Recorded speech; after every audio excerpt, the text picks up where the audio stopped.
So we're back from our honorable harvest. We have a whole batch of fresh stinging nettle, and we call it stinging nettle for a reason, because it will sting you. And so you definitely don't want to eat it fresh, because that's no fun.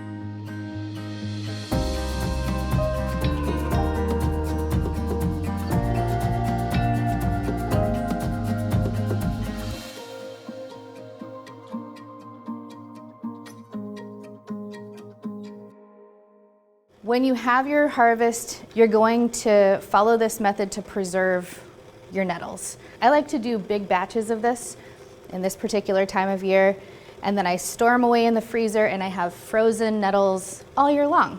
And I'll pop them into soups or pestos, or chop them up really small and hide them into spaghetti sauce so my kids don't notice that they're in there and they get to eat their greens. Yay! This is an age-old technique called the quick blanch. We're gonna take our fresh stinging nettles and we're gonna pop them into this simmering water, and then they're gonna turn this like gorgeous green color right away. Ah, we have an escapee. And you don't wanna stuff this full.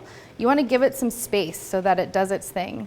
And what I really love about this process is watching this gorgeous purple color come out of the nettles. That purple color is the nettle giving up its medicine. Nettles have an affinity to our epithelial system, a system in our body that produces hair and skin and nails. And so a lot of our elders actually use water like this as a hair rinse to help grow their hair and make it long and strong. In about 30 to 60 seconds, you're gonna see these things turn vibrant, bright green, and that water is turning more and more purple. But you want to stop this cooking process because you don't want your nettles to turn into sludge, right? Like sea sludge. They're gonna be still a little bit firm and like good to the bite. I'm gonna keep going because we're gonna do all these batches all at once until this bowl of ice water is super full. Here's batch number 2. And you'll see this vibrant color coming out. It's turning deep purple. It'll get darker with every batch. So we're at about 30 to 60 seconds. Again, we're gonna take this out, plunge it, stop that cooking process, and then we're gonna go again. This is gonna be our last batch. After this is done, you're left with this gorgeous purple medicine. You can pop it in your fridge, and it's an excellent iced tea. On the third day, it might like smell a little funky. That's when you don't wanna use it anymore. So we've got all of our nettles processed. They're in the ice bath. The next step is to make sure that you get all the water squeezed out of them. So I'm just gonna use my hands. I find this method actually really satisfying, you know? So, like certain parts of cooking, they're actually help you process things mentally. You wanna squeeze out all the water in them.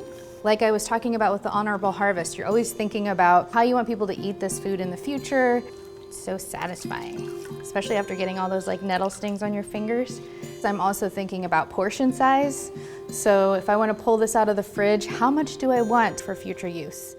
As you can see, I started with this like huge colander full of nettles. By the end of this process, I've got this small little amount, but this is really all you need. We're looking at this amount right here being 29 times higher in calcium than spinach and 8 times higher in magnesium than spinach.